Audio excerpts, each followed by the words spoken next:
Anyone who has watched a Steve Jobs keynote will tell you he is one of the most extraordinary speakers in corporate America. Who does the best job of that in the world? While most presenters simply convey information, Jobs inspires. I'm Carmine Gallo, and today I'll walk you through several key techniques that Steve Jobs uses to electrify his audience. They're elements you can adopt in your very next presentation. Welcome to Macworld 2008.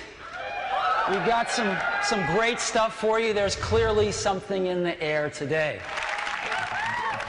With those words, Jobs opened Macworld 2008, setting the theme for his presentation and hinting at the major announcement of the day, the launch of the ultra-thin MacBook Air.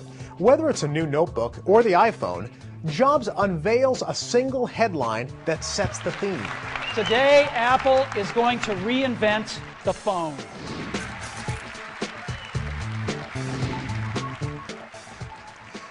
Once you identify a theme, make sure it's clear and consistent throughout the presentation.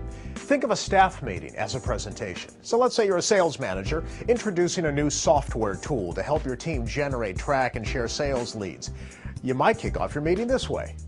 Good morning. Thanks for coming. I know you'll be really excited about this. Today we make it easier for you to make your quota. That's the headline. Easier to make quota.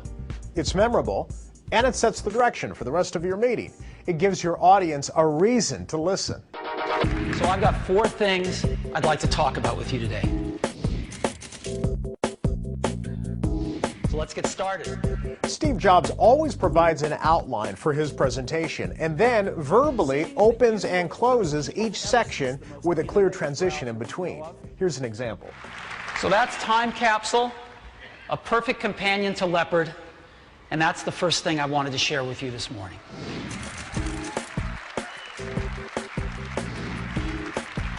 The point is, make it easy for your listeners to follow your story. Your outline will serve as guideposts along the way.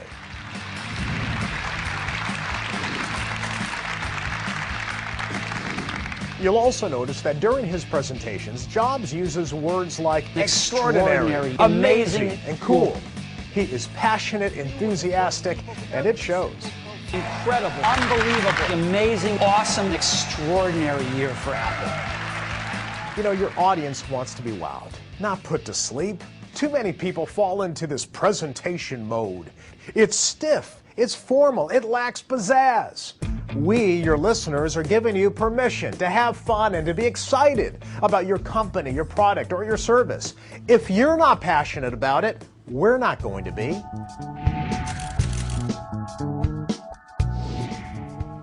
Remember, Jobs isn't selling hardware. He's selling an experience. If you offer numbers and statistics, make them meaningful. We have sold 4 million iPhones to date. If you divide 4 million by 200 days, that's 20,000 iPhones every day on average.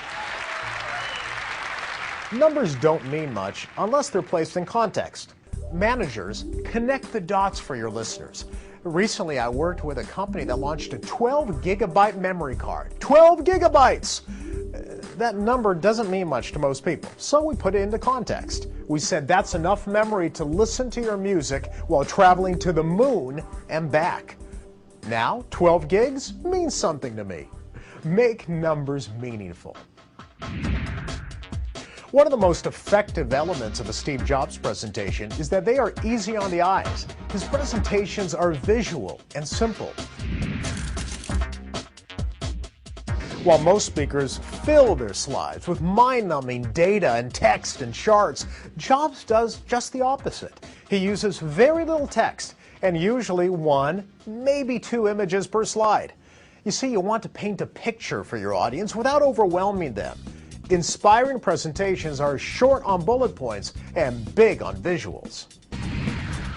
If you really want your presentation to pop, treat it like a show, with ebbs and flows, themes, and transitions. Jobs includes video clips, demonstrations, and guests. He also has a knack for dramatic flair, and it's very effective. For example, when introducing the MacBook Air, Jobs drew cheers by opening a manila interoffice envelope and holding the laptop out for everyone to see. This is the new MacBook Air, and you can get a feel for how thin it is. What is the one memorable moment of your presentation? Identify it ahead of time, then build up to it. With a little help from our friends, everything will work today. And finally, rehearse, rehearse, and rehearse some more. Let me show you how easy that is now. Steve Jobs makes it look easy because he spends hours rehearsing. He cannot pull off an intricate presentation with video clips and demonstrations and outside speakers without practice. The result, a presentation that is perfectly synchronized and looks, yes, effortless. Now, the average business person does not have the resources to create a Steve Jobs extravaganza, but you do have time to rehearse. The greatest presenters do it, and so should you.